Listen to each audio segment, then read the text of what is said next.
India की number 1 choice Bharat matrimony.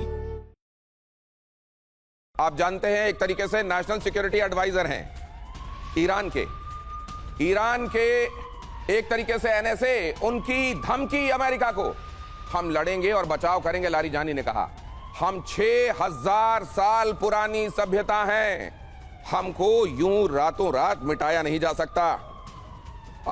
Ali Larijani का कहना है कि हम लड़ेंगे और अपना बचाव करेंगे, युद्ध और बातचीत दोनों के लिए तैयार। हालांकि बीच में ये एक बहुत इंपॉर्टेंट स्टेटमेंट है, बीच में इन्हीं ने ये बात कही थी हम बात नहीं करेंगे, और अब ये बात कह रहे हैं कि हम लड़ेंगे और खुद का बचाव करेंगे, और साथ में ये भी कह रहे हैं कि हम युद्ध और बातचीत दोनों के लिए तैयार हैं। बातचीत के लिए डोनाल्ड ट्रंप ने कहा है आप लोगों ने बहुत देर कर दी है। अब इसी में विभूति झा साहब आपके पास आने वाला हूं कि आप बातचीत के लिए भी कहते हैं कि अपनी स्ट्रेंथ को इतना ज्यादा पहले बना लो युद्ध के मैदान में कि बातचीत के टेबल पर आप जो कहो वो मान ले आपका ओपोनेंट। क्या इस तरह की स्थिति अमेरिका के लिए बन चुकी है, और अब क्या अगर बातचीत की कोई पेशकश होगी तो अमेरिका उसके लिए हाँ कहेगा? ये सवाल होगा मेरा आपसे, लेकिन पहले एक खबर बता दूं। तेहरान में पिछले 1 घंटे में कई धमाके हुए हैं, कई इमारतों पर मिसाइलों से अटैक हुए हैं। तेहरान में बराज ऑफ मिसाइल्स और बॉम्ब्स एक के बाद एक वहां हमले कर रहे हैं। पूरे तेहरान में चप्पे चप्पे को दहलाया जा रहा है, और इस समय ऐसा नहीं लगता कि तेहरान का कोई हिस्सा बचा होगा जहां कोई मिसाइल या बॉम्ब ना गिरा हो। हर एक हिस्सा, आप पूरे तेहरान को अगर इस समय कोई ऐसा बर्ड आई व्यू मिल सके जो पूरे तेहरान को आपको दिखा सके एक साथ, तो कई जगहों से आपको धुआं उठता हुआ दिखाई देगा। अगली खबर की तरफ आपको ले चलता हूं, जरा इधर आइए। ईरानी सेना पर इजराइल का हमला, इजराइल के हमलों में मारे गए ईरानी सैनिक, इजराइल ने जारी किया हमले का वीडियो। यहां ईरानी सैनिकों पर हमला हुआ है, कई जगहों पर मैंने आपको दिखाया launch site, missile launch site पर हमला किया जा रहा है, और कई जगहों पर ईरान के सैनिकों को निशाना बनाया जा रहा है। यहां सैनिकों को निशाना बनाए जाने की यही तस्वीर जारी की गई, और यह देखिए जरा, दक्षिणी ईरान में एक बार फिर से अमेरिका ने हमला बोला है। दक्षिणी ईरान में अमेरिका का हमला, बंदर अब्बास पोर्ट पर विध्वंस अटैक हुआ है। बंदर अब्बास पोर्ट से उठ रहा है धुएं का गुबार। दक्षिणी ईरान में भयंकर हमला, और बंदर अब्बास जानते हैं आप, ईरान के लिए उसके रिसोर्सेस की आवक जावक के लिए सबसे महत्वपूर्ण ठिकानों में से एक बंदर अब्बास, और बंदर अब्बास पोर्ट से उठता हुआ धुआं यहां पर आपको दिखाई दे रहा है। अगली बड़ी खबर देखिए, ईरान के समर्थन में खुले तौर पर आया चीन। यह बहुत बड़ी खबर, हम ईरान का समर्थन करते हैं, चीन ने कहा। ईरान जो कर रहा है हम उसके साथ हैं, चीन ने कहा। तो क्या पहले से जो शब्द इस्तेमाल किए जा रहे थे उससे एक कदम और आगे बढ़ गया चीन? और क्या आप बहुत जल्द हम ये भी देख सकते हैं कि ईरान की सॉलिडेरिटी में खुद को सामने मैदान में ले आए चीन, या ये संभावना अब भी दिखाई नहीं दे रही है? एक बहुत बड़ा सवाल है, मैं यहां डिफेंस एनालिस्ट जो हैं उनके पास लेकर जाऊंगा, लेकिन उससे पहले विभूति नारायण झा, कोई बातचीत के लिए भी कहीं रास्ता खुला हुआ है क्या? आपने पहले बहुत बढ़िया से कहा था कि ये ईरान जो है डेस्परेट है पूरी लड़ाई करने के लिए, तो ये शायद सच है, आपका वो अनुमान बिल्कुल सच है। बातचीत का सिलसिला कभी टूटता नहीं है।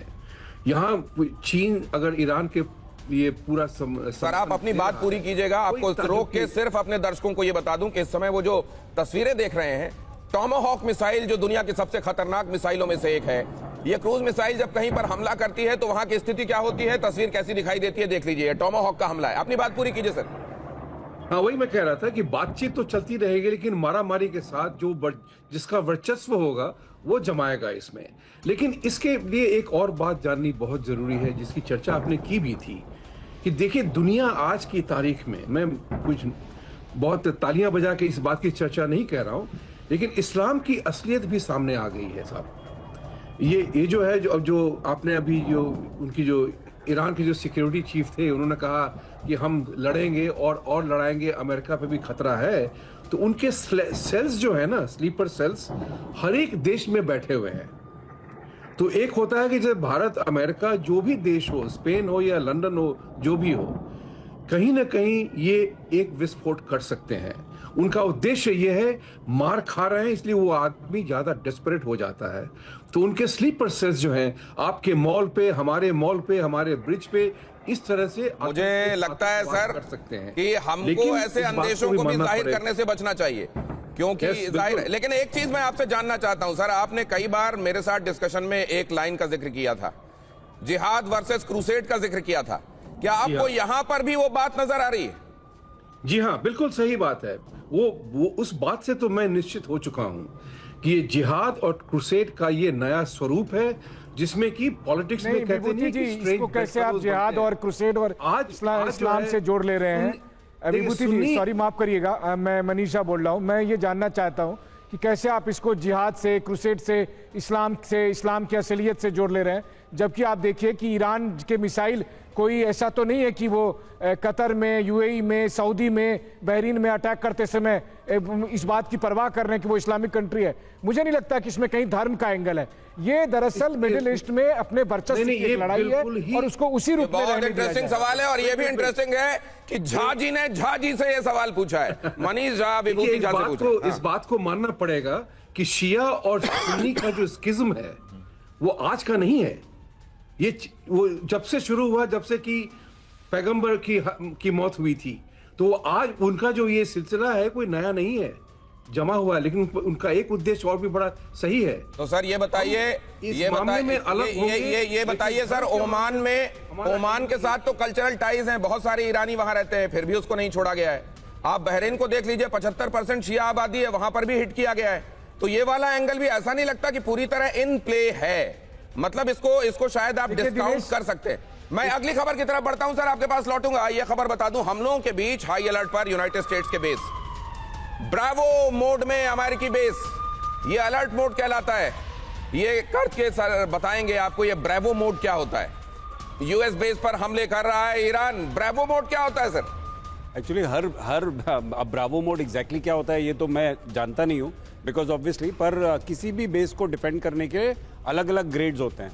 तो आप पहले एक तरह से आप इसको ऐसे मान के चलिए कि पहले आप अलर्ट जो हैं वो केवल किताबी तौर पे अलर्ट रहते हैं, फिर आप एक्चुअली पोजीशंस पे आ जाते हैं और फिर आप अपने सिस्टम्स को एक्टिवेट कर देते हैं। तो ये अलग अलग लेयर्स हैं एक्टिवेशन की किसी भी बेस की। तो उस प्रकार से ब्रावो जो लेयर है वो एक चलते हुए लड़ाई में Bravo would be just one layer short of actual firing. That means कि आप अपने वेपन्स रेडी कर लीजिए, आप बिल्कुल तैयार होकर बैठे रहिए, और यदि कोई दुश्मन आता है तो ऑन द ट्रिगर, बिल्कुल फिंगर्स ऑन द ट्रिगर, ये है ब्रावो मोड। अंदाजा यही बताते हैं। और इंडिया की नंबर 1 चॉइस भारत मैट्रिमनी।